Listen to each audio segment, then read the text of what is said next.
Welcome to Living Life on the Max with Keisha B. Spivey, a weekly podcast that will challenge you and encourage you to live your best life yet.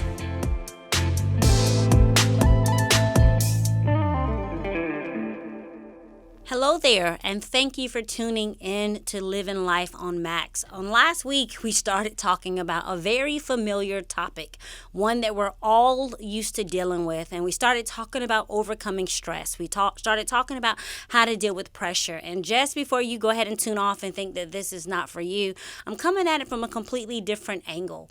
So often we spend time talking about stress, and we talk about coping mechanisms and things we can do to deal with it, because they're part of life. But what about those stresses? What about the pressure that's coming from within?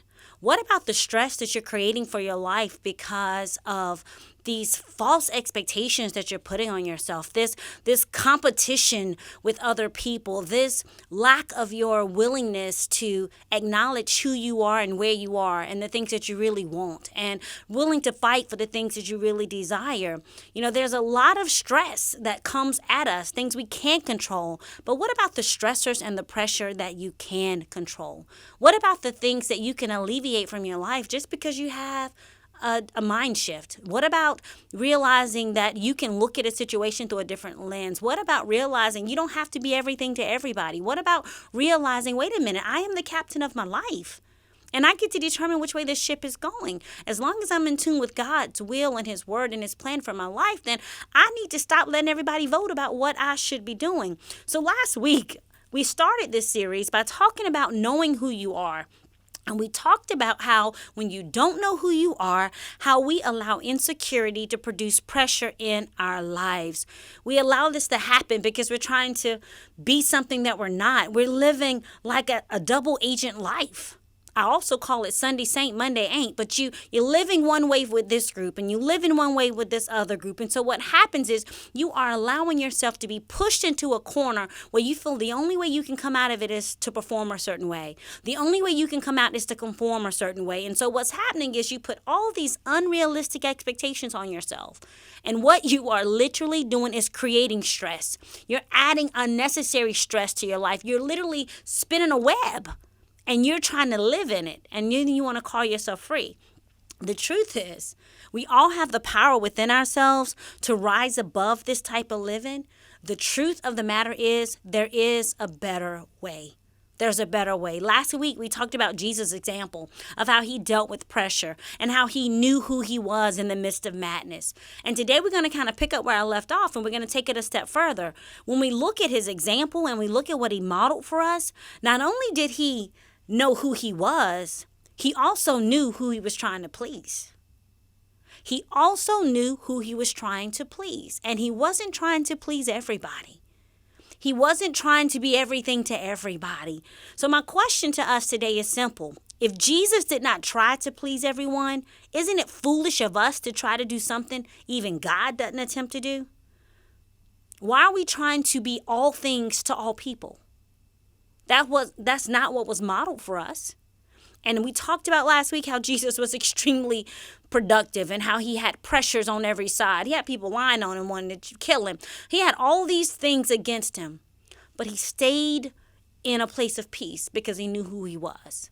And today we're going to talk about he stayed in that place because not only did he know who he was, he knew who he was trying to please. And I know people pleasing is a very uncomfortable topic. And I know you can say right now, I don't have that issue, but just stay with me. Just hang with me for a couple of moments, because what I want to let you know is that people pleasing blocks your view. And as I was even preparing for this lesson, I asked God to show me areas in my life where I drift to where other people's opinion matters more than it should, or where I allow my performance and my actions and my decisions to be geared towards someone else's thoughts or someone else's views. And I had to throttle back and ask myself in each of those situations, who is it that I'm really aiming to please? You know, people pleasing will literally make you lose sight on who you're trying to please. All of a sudden, what should be crystal clear becomes so blurry because now you have all these varying opinions and thoughts and models and expectations coming at you. And unless you know which one's assigned to you, unless you know who you're supposed to please, then you'll be trying to please everybody. And what's literally happening is you're creating stress and pressure and just the inability to enjoy your life, because right now everybody else owns you. It's like you become property and you're sold to the highest bidder or whoever's making the greatest demand at that moment. And what happens when we start falling into trying to people please, if you don't realize, first of all, it's impossible to please everybody, you're going to literally set yourself up to fall short. You can't win in that. You can't have peace in that. You can't experience joy in that if you are trying to please everybody. People who fall prey to this, they find themselves falling into three very dangerous, stress-producing categories. The first one, y'all, is criticism. The first one is criticism. Criticism literally becomes a stressor for us because we become overly concerned about what other people think of us. We allow the trap of what are they going to say? What are they going to think? Their opinions matter way more than they should. And what will happen is we literally start filtering our actions and our decisions through the lens of people's opinions, and oftentimes they're really irrelevant. Now, there's some people whose opinion should matter, but when you find yourself just dishing your life out and dishing your time out and spreading yourself so thin, trying to please everybody, trying to appease everyone, then you are literally setting yourself up for failure. So when you think about criticism, how many things are you doing to avoid being criticized? How many things are you doing because you want to hear attaboy or an attagirl from somebody? What are you doing? How much pressure, how much stress are you literally yoking around your neck because you are pleasing too many people or trying to please too many people? Their thoughts and their reactions have all the power. Why would you release that from yourself and put that on somebody else? You know, I read this quote. It says, to avoid criticism, do nothing, say nothing, and be nothing. That was by Albert Hubbard. But what type of life is that? You know, so often we're trying to avoid being criticized, which literally means you're not doing anything. You're not taking any risk. You're not putting yourself out there. You're not taking on the adventure called life. You're not necessarily pursuing things that will make you uncomfortable, that might put a mark on you for somebody to criticize you. You know, I had a leader years ago say, if they're not talking about you, it's because you're not doing anything. So criticism is a part of the package. And I even think I heard Jake say, if people aren't talking about you, be it negatively or positively, that means you're not giving them anything to talk about. So my phrase is, if I'm going to give somebody something to talk about, let it be something to talk about. Let it be the risk that I'm taking. Let it be the faith leaps that I'm taking. Let it be how focused I am on pursuing God's will and God's plan for my life. Let it be that I'm so in pursuit of Jesus, that I'm a radical believer, that as he tells me to leap and he tells me to go fishing and to let down my net in the deep, that I'm willing to do it. When he tells me to do something very unorthodox or untraditional, and I know that it's him, and I leap out and do it, I don't have to have a congregation of cheerleaders to tell me that's good when it's God. We have to get to a place where we are not making decisions and living our lives based on the criticism of others. The second trap that we fall in when we don't know who we're trying to please, that creates stress for our life, is called conflict. Conflict. Losing sight of who you're trying to please creates conflict. Why? Because you're so threatened by anyone who disagrees with you. You live on the defense within yourself. You're always trying to defend your decisions to you or trying to defend them to somebody else. It's as if someone, think about it like this, you are at conflict with yourself. It's almost to the degree that if someone has a different thought than yours, you take it personally. Then there's something wrong with you or there's something wrong with them. You either fight to change their mind or you fight to change your position. You literally take on the responsibility that it's your job to convince them to see differently. Who made us the opinion police? Why does everybody else's opinion have so much power over you? Why are you allowing it to stress you out? Why aren't you sleeping at night? Why are you dealing with all this extra anxiety and extra pressure? Because they see things differently than you. It's so okay. Their perspective, their experience, their lens is different. It's not your job to convince them that you're right.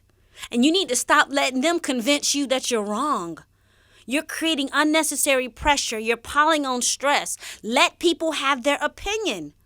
You just know why you have yours. and be man enough and woman enough to stand up on that truth of why you believe like you believe and why you're doing what you're doing. And as long as you know that for yourself, then everybody else's opinion is just their opinion. Why do you think that you have to agree with everyone? Why do you think everyone has to see things the same way? Why do you think everybody's got to be on the same page? Now, hear me clearly. I'm not talking about there's certain things that we need to be in unity on. I'm not talking about those things. I'm just talking about personal preferences. I'm talking about your assignment. I'm talking about what God has told you to do. I'm talking about where God has told you to be. I think about so many risks that I've taken in life only because I knew God was pushing me that way. And I had people tell me it was dumb. I had people tell me I was wrong. But I knew what God said. So even if it meant that I had to be at conflict with them for a moment, I knew who I was trying to please, and I want to please Jesus. I want to stand before him one day and hear him say, well done, thy good and faithful servant. And he's not going to ask me about what you thought about what I did. He's not going to ask me what everybody else's vote was. He's going to ask me, was I obedient with the assignment that he gave me? Was I more focused on pleasing him than I was on pleasing others? Did I need his agreement or did I need everybody else's agreement? The stress we can alleviate if we realize who we were aiming to please. And the third thing, y'all, write this down, is competition. Competition. When you're trying to please the wrong person, you fall into this competition trap because you're going to be afraid somehow or another in the mix that someone has gotten ahead of you. Someone has more than you do. Someone has access to something that you don't have. So what's happening is you're now in competition with the neighbor. You're in competition with a friend. You're in competition with a family member when the only real competition you have is the person that's looking back at you in the mirror. But you've now created this competition. I got to do more. I got to have more. I got to be more. I need more people. I need more this. I need more that. Because you created competition. You've literally created stress. When you lose focus on who you're aiming to please, it creates stress in your life. And I don't care about all the coping techniques and mechanisms out there. Having a pet and taking a walk doesn't fix this. Only a made-up mind about who you desire to please is going to keep you on track. It's going to keep you on track. You know, a flower does not think of competing against the flower next to it. It just blooms.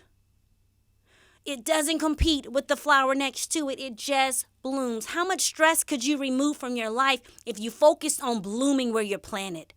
If you stop looking over in somebody else's garden to see what they had planted, you stop looking to see what's got to blossom, if you stop looking to see if there's manure over there, if you stop looking to see if the sun is shining brighter over there, whatever's going on in that next lane, in that next garden has nothing to do with you, your purpose, or your God-given assignment. And you're stressing out about what they're doing and what they have and creating pressure and unnecessary stress in your heart, in your mind, in your life. You're putting pressure on the people close to you. You're putting pressure on your children because they're not acting like somebody else's children. You're putting pressure on your spouse because they're not being like somebody else's spouse. How much stress and pressure are you facing right now in your life because you're looking at somebody else's flower? You're looking at somebody else's marriage. You're looking at somebody else's money. You're looking at somebody else's ministry. You're looking at somebody else's life.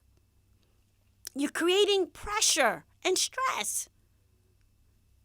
Matthew 6:33 says, seek ye first the kingdom of God and his righteousness, and all these things that you're stressed out over, shall be added to you. And yeah, I added that in there in parentheses and highlights in my notes. But all these things that you're stressing out will be added to you.